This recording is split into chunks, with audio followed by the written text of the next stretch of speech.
Friends and my dear students, welcome. AP IIIT Entrance Exam 2021 Physical Science. Chapter wise important topics మనం చెప్పుకుంటున్నాము. Today topic is acids, bases and salts.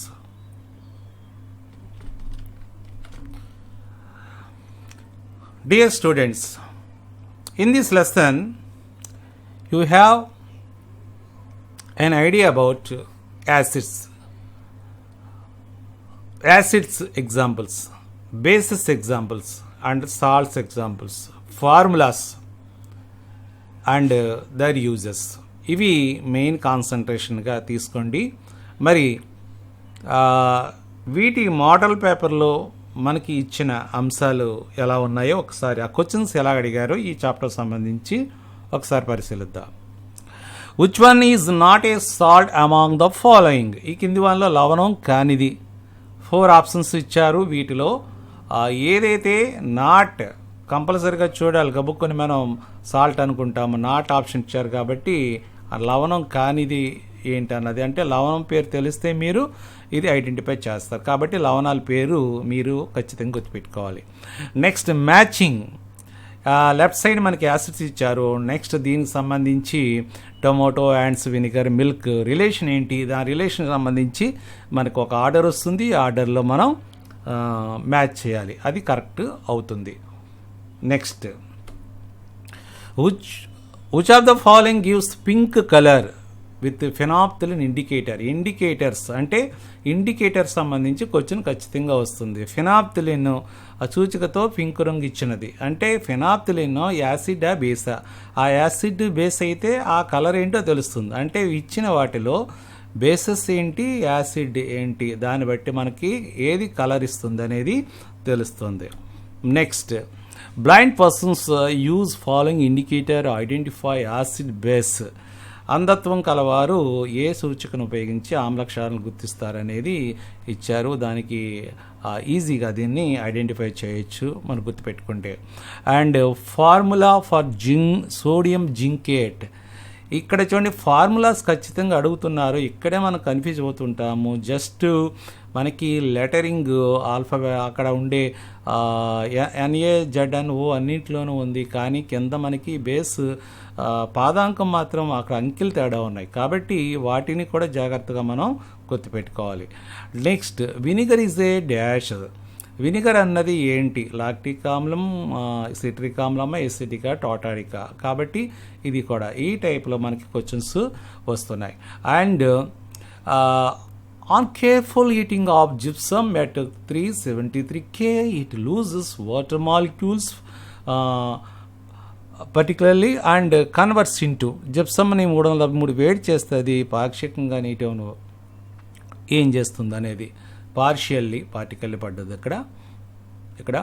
ఇక్కడ మనము Ca2SO4 of H2O, CSO4 of H2O, CaSO4 2H2O అన్నీ కూడా ఒకే రకంగా మనకు కనిపిస్తాయి. కరెక్ట్గా అడిగింది ఆ ఫార్ములాలో ఏంటన్నది మనం కనుక్కోవాలి. సో ఇది ఒకసారి పరిశీలిద్దాం. మరి ఈ చాప్టర్లో ఇవి ఎక్కడెక్కడ కాన్సెప్ట్ వైజ్ ఉన్నాయో ఒకసారి చూద్దాం. Okay friends, these are the chapter name is acids, bases and salts. in this lesson ఇక్కడ మనకి ఏమైతే ఈ చాప్టర్లో ఏమున్నాయి మనకి ఒకసారి పరిశీలిస్తే, first chemical properties acids, bases 7th క్లాస్లో వచ్చాయి. దీంట్లో మనం ఇక్కడ ముఖ్యంగా దీంట్లో వచ్చిన ఆ యొక్క పదార్థాల యొక్క సబ్స్టెన్స్ సంబంధించి hydrochloric acid, HCl, sulphuric acid, H2SO4 తెలుసు, కొన్ని తెలియపోవచ్చు, కానీ ఫార్ములా గుర్తుపెట్టుకోవాలి. Nitric acid HNO3, acetic acid CH3COOH, very important, ఇది అడుగుతుంటారు. Sodium hydroxide, calcium hydroxide CaOH twice, magnesium hydroxide MgOH twice, ammonium hydroxide NH4OH and potassium hydroxide KOH. ఇలా మనకి రకరకాల పదార్థాలు ఉన్నాయి, సబ్స్టెన్స్, దాన్ని ఉపయోగించి మనం చేయొచ్చు. నెక్స్ట్ మనం చూడాలంటే ఇక్కడ మెయిన్ ఇండికేటర్స్లో అడిగారు మనకి.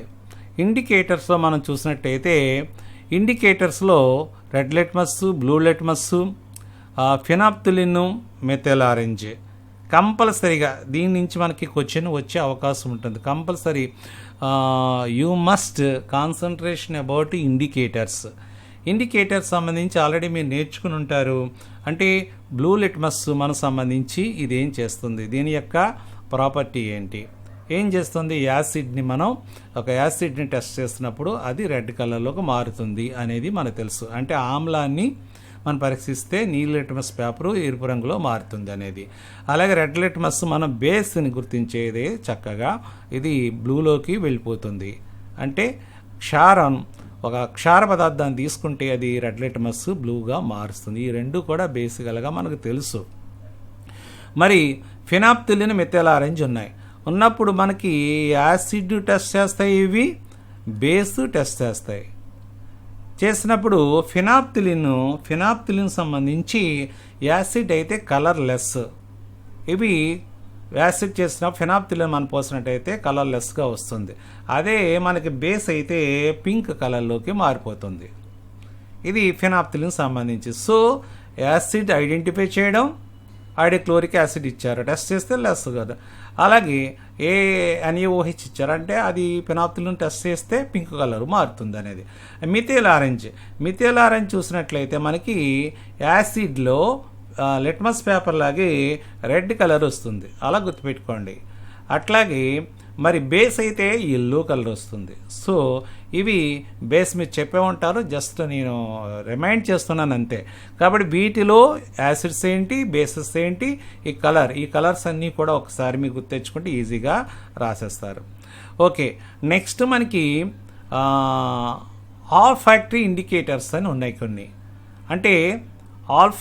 అంటే స్మెల్ ద్వారా, వాసన ద్వారా కూడా మనము కొన్ని గుర్తించవచ్చు అని. దానికి సంబంధించి కొన్ని పదార్థాలు మనకి ఆనియన్స్ అని, లేకపోతే లవంగాలని, వాటివి కొన్ని ఉన్నాయి, వెనీలా అని, వాటితోటి కూడా మనం కొన్ని ప్రయోగాలు ఇక్కడ ఇవ్వడం జరిగింది. వీటితోటి మనము ఆమ్లాల్ని, క్షారాల్ని గుర్తించవచ్చు అనమాట. సో అంటే ఉదాహరణకి మనం బ్లైండ్ పర్సన్స్ ఉన్నారు, ఇక్కడ వచ్చింది మనకి, అలాంటి వాళ్ళు చూడలేరు కాబట్టి స్మెల్ ఉపయోగించి వాళ్ళు వీటిని గుర్తిస్తారు.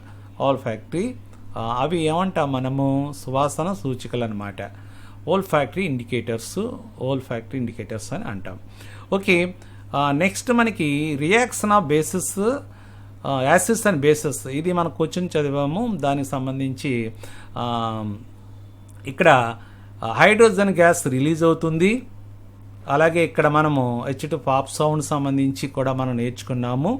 అలాగే ఇక్కడ మనకి జాగ్రత్తగా పరిశీలిస్తే ఇక్కడ మనం యాసిడ్ ప్లస్ మెటల్ మనకి సాల్ట్ ఏర్పడుతుంది అనేది చూసారు. ఒక salt zinc chloride, next hydrogen వస్తుంది అనేది, acid metal zinc chloride hydrogen వచ్చిందని. నెక్స్ట్ ఇంకొక ఎగ్జాంపుల్ చూస్తే NaOH బేస్ చేసినట్లయితే చూడండి, ఇందాక ఎగ్జాంపుల్ వచ్చింది సోడియం జింకేట్ Na2ZnO2 ఇక్కడ వచ్చింది. సో టెక్స్ట్ బుక్లో మీరు ఏదైనా డిఫరెంట్ ఫార్ములా ఉంటే దాన్ని ఖచ్చితంగా మీరు చదవాలి. సోడియం జింకేట్ సంబంధించి మనకి ఫార్ములా అడిగారు అక్కడ, ఆ ఫార్ములా చాలా జాగ్రత్తగా గుర్తుపెట్టుకోండి. NaZnO2 అంటే ఇక్కడ లెఫ్ట్ రైట్ కూడా మిడిల్ తప్ప మిగతాయి 2 ఉన్నాయి. అలాగే మీరు ఒక బండ గుర్తుగా కూడా గుర్తుపెట్టుకోండి ఒకవేళ గుర్తుపెట్టుకోలేకపోతే. నెక్స్ట్ మనం reaction of acids, carbonates, metal hydrogen carbonates సంబంధించి కొన్ని ఇచ్చారు. ఇక్కడ కూడా మనము దీంతో చేసినప్పుడు కార్బన్ డైఆక్సైడ్ గుర్తిస్తాము, కాల్షియం హైడ్రాక్సైడ్, సున్నపు నీరుని సంబంధించి అది ఉంటుంది, అది కూడా ఒకసారి చూడండి. ఇలాగే రియాక్షన్స్ ఇక్కడ ఉన్నాయి కదా, ఇవి కూడా చాలా జాగ్రత్తగా పరిశీలించండి. సోడియం బైకార్బోనేటు, అలాగే వైట్ కాల్షియం కార్బోనేటు, సున్నపురాయి, ఇలాంటివన్నీ కూడా ఒకసారి మీరు రాసుకోండి. అండ్ ఈ రెండు కూడా మనం మెటల్ కార్బోనేట్ యాసిడ్ మనకి సాల్ట్, వాటరు, ఇంకా కార్బోనేట్ వచ్చింది కాబట్టి కార్బన్ డైఆక్సైడ్ కూడా మన ఎడిషన్గా వస్తుంది అనేది గుర్తుపెట్టుకోవాలి. అండ్ న్యూట్రలైజేషన్, ఇది కూడా ఇంపార్టెంట్. మనకి న్యూట్రలైజేషన్ ఎలా జరుగుతుంది, న్యూట్రలైజేషన్లో మనకి simple formula, base plus acid gives salt plus water. ఇది తిరుగులేదు. ఇంకా ఒక బేస్ మనం సోడియం హైడ్రాక్సైడ్ HCl, ఒక క్షారాన్ని ఒక ఆమ్లాన్ని తీసుకుంటే లవణము నీరు ఏర్పడుతుంది. లవణము ప్లస్ నీరు ఏర్పడుతుంది అనేది ఫార్ములా. NaCl మనం ఉపయోగించే సాధారణ ఉప్పు. ఈ ఉప్పు పదార్థాన్ని మనం ఉపయోగిస్తాం కాబట్టి సాల్ట్ సంబంధించి ఉంటాం. ఇంకా ఆక్సైడ్ సంబంధించి ఇంకేమైనా ఉంటే అవి కూడా ఆక్సైడ్స్ యాడ్ అవుతూ ఉంటాయి. అవి కూడా చూడండి. మెయిన్ మాత్రం మనకి యాసిడ్ తర్వాత యాసిడ్ మెటల్ తర్వాత సాల్ట్ వాటర్ అనేది కామన్గా మనకి వస్తుంది. ఓకే, ఇక నెక్స్ట్ ఏంటంటే ఇది కూడా ఆల్రెడీ మనము రియాక్షన్లో చేస్తాము. ఈ యాక్టివిటీలో మనం యాసిడ్ సొల్యూషన్ వాటర్ కండక్ట్స్ ఎలక్ట్రిసిటీకి సంబంధించి కూడా చక్కగా మీరు స్ట్రాంగ్ మనం హైడ్రోజన్ పాజిటివ్ అయాన్ ఏర్పడినప్పుడు మాత్రమే మనకి కరెంట్ పాస్ అవుతుంది అనేది తెలుస్తుంది. వీక్ యాసిడ్స్ కానీ న్యూట్రల్లో ఉండే పదార్థాలు అయితే మాత్రం గ్లూకోజ్, ఇక్కడ మనకి గ్లూకోజు ఆల్కహాల్ వంటి సొల్యూషన్లో మాత్రం బలువు వెలగదు అనేది మీకు గుర్తుంది.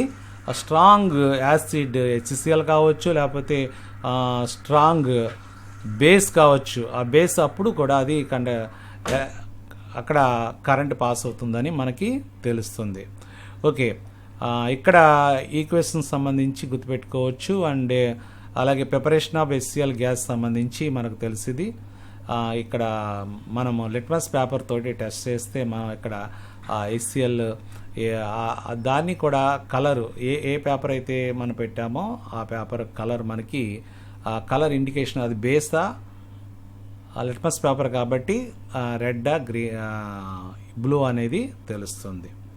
ఓకే, నెక్స్ట్ ఇంకా మనం ఇంపార్టెంట్గా మనం చూసుకోవాల్సింది ఏంటంటే strength of acid or base. ఇవి కూడా pH స్కేలు వస్తుంది మనకి. pH scale very very important. ఈ pH స్కేల్లో మనం 0 to 14 ఉపయోగిస్తాము. ఈ pH స్కేల్ ఖచ్చితంగా మనకి యూజ్ అవుతుంది. pH స్కేలు అలాగే కలర్ ఇండికేషన్ మరి చూడండి, మధ్యలో మనకి green colour, left hand side acidic అయితే రెడ్ కలరు, ఇటువైపు అయితే బ్లాక్ కలరు. ఈ కలర్ కాంబినేషన్ కూడా మనం గుర్తుపెట్టుకోవడం వల్ల ఉపయోగం ఉంటుంది. pH పేపర్ను ఉపయోగించి వాటి యొక్క వాల్యూస్ని తీసుకుంటాము.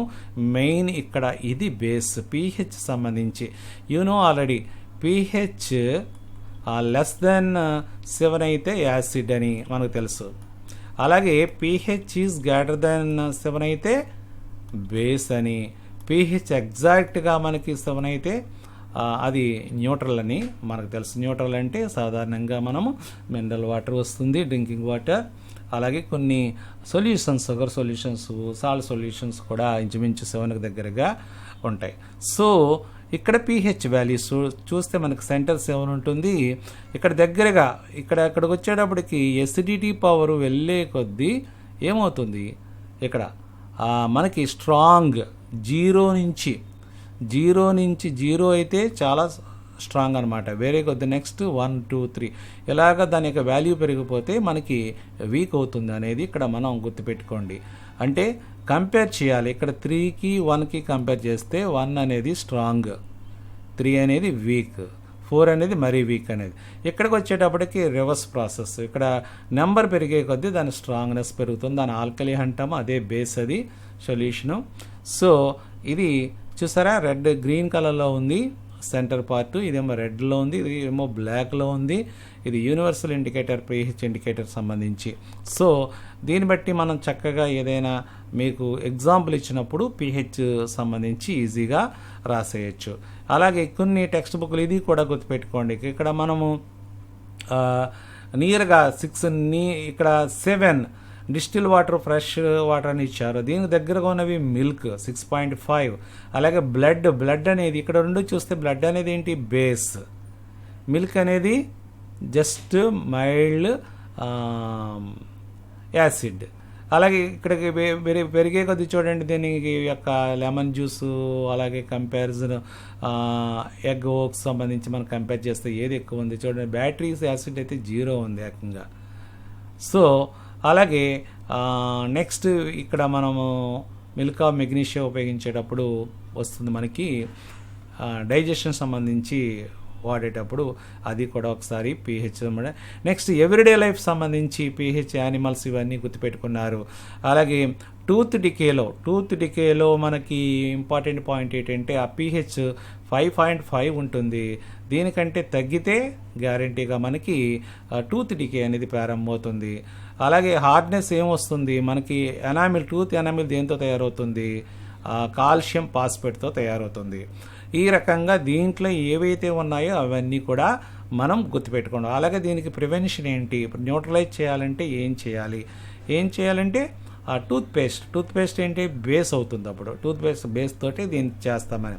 అలాగే డైజెస్టివ్ సిస్టంలో కూడా మనకి ఆ యొక్క స్టమక్లో ప్రొడ్యూస్ అయ్యేది హైడ్రోక్లోరిక్ యాసిడ్. అంటే కడుపులో మనకి హైడ్రోక్లోరిక్ ఆమ్లం ప్రొడ్యూస్ అవుతుంది. అది ఎక్సెస్ అయితే మాత్రం మనకి ఎసిడిటీ అనే ప్రాబ్లం వస్తుంది. దాన్ని తగ్గించాలంటే మనము యాంటాసిడ్స్ వాడతాం. యాంటాసిడ్ మాత్రల్ని వాడతాము. యాంటాసిడ్ మాత్రలు వాడితే మనం డైజిన్ ట్యాబ్లెట్స్ వాడుతూ ఉంటాము. ఇవన్నీ కూడా కడుపులో మంటను తగ్గించడానికి వాడుతుంటారు. ఇది మైల్డ్ బేస్ అనమాట. మెగ్నీషియం మిల్క్ ఆఫ్ మెగ్నీషియా ఇవన్నీ కూడా. సో వీటి తగ్గించడానికి ఈ విధంగా వాడితే ఇవి కూడా మీరు గుర్తుపెట్టుకోండి. నెక్స్ట్ పీహెచ్ ఆఫ్ సాయిల్ అంటే నేల యొక్క స్వభావాన్ని తెలుసుకోవడానికి పీహెచ్ మనం చూడవచ్చు. అది ఎసిడిక్ ఎక్కువ ఉందా లేకపోతే క్షారత్వం ఎక్కువ ఉందో మనం చెప్పుకోవచ్చు. Next self defence animals plants, ఇది కూడా మనకి బీ స్టింగ్ తేనెటీగ కుట్టినప్పుడు మనకి అది ఇరిటేషన్ అనేది వస్తుంది, పెయిన్ వస్తుంది. వచ్చినప్పుడు మనం దాన్ని బేస్ అది యాసిడ్ రిలీజ్ చేస్తుంది కాబట్టి దాని బేకింగ్ సోడా అక్కడ మనము రుద్దినట్లయితే అది రిలీఫ్ వస్తుందని. అలాగే నెటల్ ప్లాంట్ సంబంధించి మనం methanoic acid formic acid release చేస్తుంది. ఆ stinging hair of leaves of nettle plant దూదుగుంట సంబంధించి అది కూడా మీరు దానికి రెమిడియేట్ అన్నది కూడా కింద ఇవ్వడం మనకి జరిగింది. Next salts. ఈ సాల్ట్స్లో మనకి సాల్ట్స్ పేరు ముందే చెప్పాను కదా, ఈ salts sodium chloride, sodium sulphate, KCl ఇలాగా పీహెచ్. అలా పీహెచ్ యొక్క సాల్ట్స్ ఎట్లా ఉంటాయి ఇవన్నీ కూడా సాల్ట్ సంబంధించి కొంత ఇన్ఫర్మేషన్ ఇక్కడ ఇవ్వడం జరిగింది. కామన్ సాల్ట్ మనకి NaCl, అలాగే సోడియం హైడ్రాక్సైడ్ ఫ్రమ్ కామన్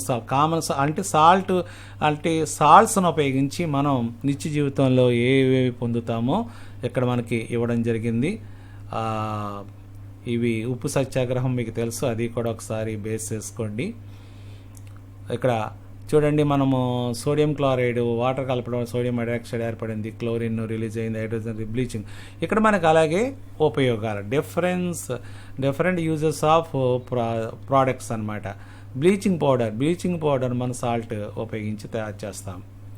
అలా ఈ బ్లీచింగ్ పౌడరు యొక్క ఫార్ములా ఏంటి, ఇక్కడ మనకి స్లాక్డ్ లైమ్ కాల్షియం హైడ్రాక్సైడ్ అంటాము, కాల్షియం హైపోక్లోరైడ్.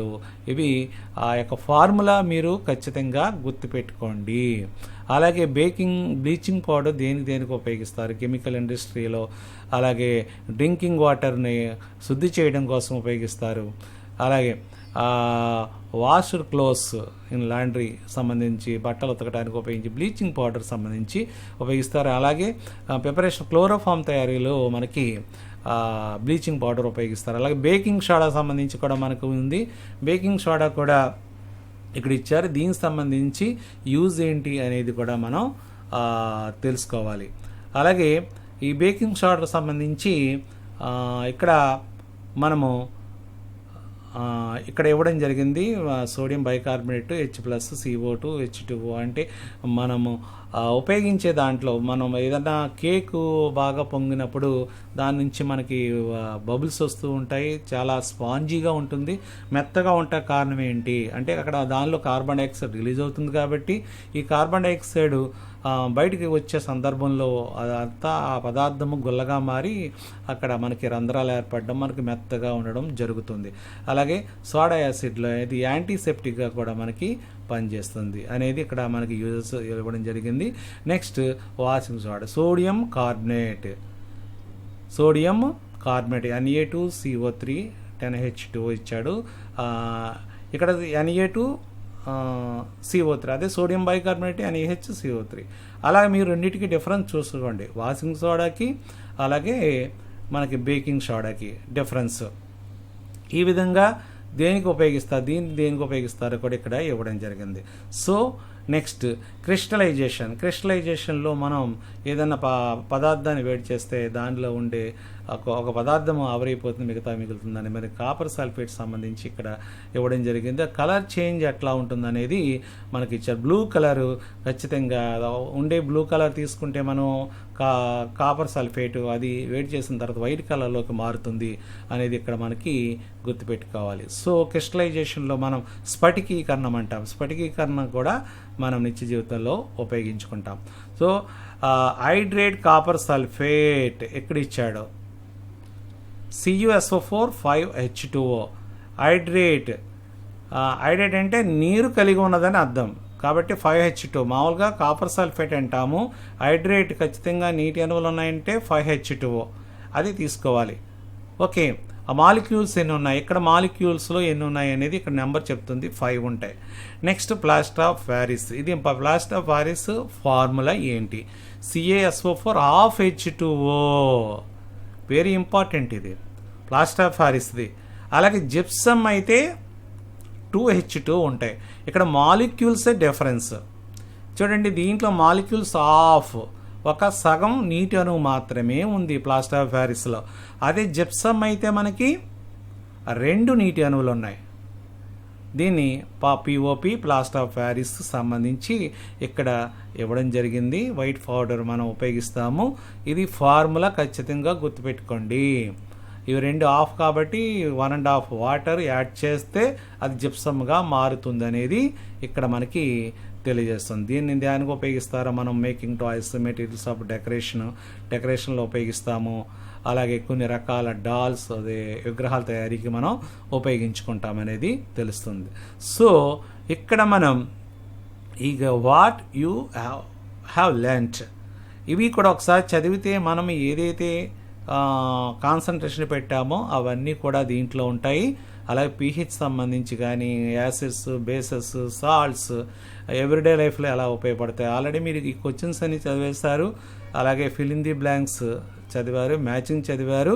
ఇవన్నీ కూడా గుర్తుపెట్టుకోండి. ఇండికేటర్స్ మాత్రం చాలా జాగ్రత్తగా చదువు. ఇండికేటర్ సంబంధించి మనకు ఖచ్చితంగా క్వశ్చన్ వచ్చే అవకాశం ఉంటుంది. Next formula. ఈ లెసన్లో ఖచ్చితంగా మనకి ఇండికేటర్ సూచికల నుంచి కానీ ఇండికేటర్స్, అలాగే నెక్స్ట్ ఫార్ములా సంబంధించి కానీ 3-4 క్వశ్చన్స్ వచ్చే అవకాశం ఉంటుంది. కాబట్టి జాగ్రత్తగా మీరు చదవండి. All the best. Thank you.